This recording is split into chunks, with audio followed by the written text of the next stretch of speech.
안녕하세요. 후보자님 수고 많으셨어요. 네, 네, 오늘이 선거 마지막 날인데요. 네네, 소감 한 말씀 해주시겠어요?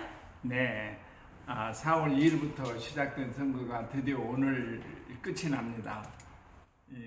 여러 가지 참 이번 선거에서는 코로나 때문에 그 전통적인 선거, 왁자지껄한 선거는 하지를 못했습니다. 그럼에도 불구하고 저는 선거에 임하면서 아주 그 적은 인원으로 자동차 없이 최선을 다해서 노력했습니다. 그런데 오늘 마지막 날 유권자들에게 꼭 한 말씀 부탁드리고 싶습니다. 제가 그 선거 기간 동안 여러 번 말씀을 드렸는데요. 독일의 법학자 루돌프 폰 에링 씨는 이런 이야기를 했습니다. 권리에 잠자는 자는 보호받지 못한다. 우리가 지금 세상 살아가면서 아니면 그 전 국민이 또는 특별히 우리 김포 시민께서 여러 가지 그 사회를 개선하고 국가를 발전시키고 개인의 생활을 더 윤택하고자 하는 목적이 있을 겁니다. 우리 국민은 민주주의 국가에서 우리 국민은 주인인데 그 주인이 결정을 해야 됩니다. 그래서 말씀드린 바와 같이 권리에 잠자는 자는 보호를 받을 수 없습니다. 권리가 우리에게 주어진 이 권리를 반드시 실행해서 여러분이 원하는 국가를 만들고 여러분이 원하는 사회를 만들고 여러분 개인의 생활을 정진시키기를 기원합니다. 이런 말이 있죠. 프랑스의 어린이용 그 동화책을 지은 분이 있는데 그분의 그 생지 마을에 고양이 국회 뭐 이런 게 있을 겁니다. 프랑스 알리스 메리꾸르라는 그 작가가 지은 건데 캐나다의 어느 정치인의 연설에서 나왔다고 그러네요.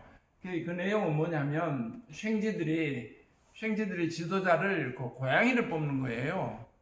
생쥐들의 고양이하고는 엄청나게 다른데 그 쉽게 말해서 고양이가 생쥐를 먹을 수 있고 고양이가 하는 정책이나 정견이 생쥐를 이해할 까닭이 없는 거죠. 그래서 생쥐들이 그러나 그 소설에서 그 만화에서 나오는 구성은 생쥐들이 고양이를 뽑는 거예요. 정치 주도자들을 우리 국회 같으면 300명 뭐 뽑는데 어떨 때는 그 검은 고양이를 뽑아보니 이 너무 악독하고 생쥐를 위한 정책을 전혀 안 쓰는 거예요. 그래서 이번에는 그러면 다음 선거에 4년 후에는 하얀 고양이를 뽑아보는 거예요. 하얀 고양이를 뽑아도 살이 진득진득 찌고 생쥐의 생활하고는 전혀 관계가 없는 정책을 펴는 겁니다. 그래서 결국 생쥐들은 그러면 회색 고양이를 뽑아보자. 그래서 여러분 어떻습니까? 똑같습니다, 결과가. 그래서 어떤 그 생쥐가 우리가 고양이를 뽑지 말고 고양이는 흰 고양이나 뭐 검은 고양이나 얼룩 고양이나 똑같으니 우리 생쥐를 대표로 뽑으면 어떠냐?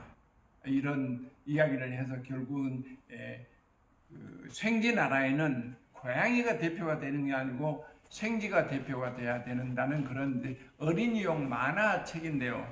이게 여기서 그 어린이용 만화책이기 때문에 어른들은 생각할 필요가 없느냐? 아닙니다. 우리가 반드시 생각해야 될 게 우리 한국 전통의 정치가 이때까지 박정희 대통령을 시작으로 한 물론 그 전에 이승만 대통령부터 있었습니다만은 이 공화당 민주공화당 계열이 지금까지 새누리당, 한나라당, 뭐 한국당 이렇게 해서 지금 미래통합당이 이르렀습니다.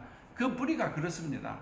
주로 영남에 위치한 보수주의 이런 그 기업 친화적인 이런 그 보수주의 계열이 한국의 한 축을 이루었고 그 다음에는 이제 민주당 계열이 있는데 민주당 계열은 그 김대중 대통령이나 그 노무현 대통령처럼 괜찮은 지도자가 그 개혁적인 지도자가 있었습니다. 사실은 남북 간의 평화 통일을 교류 협력을 유지하고 그런데 최근에 와서 우리 문재인 대통령도 그 뿌리는 민주당 개통이지만은 요즘 국민이 느끼는 그 대통령의 그 민주당의 그 정치인들은 생각이 다릅니다. 아직까지 그 생각이 다르다고 느껴보지 못하신 분들도 있습니다.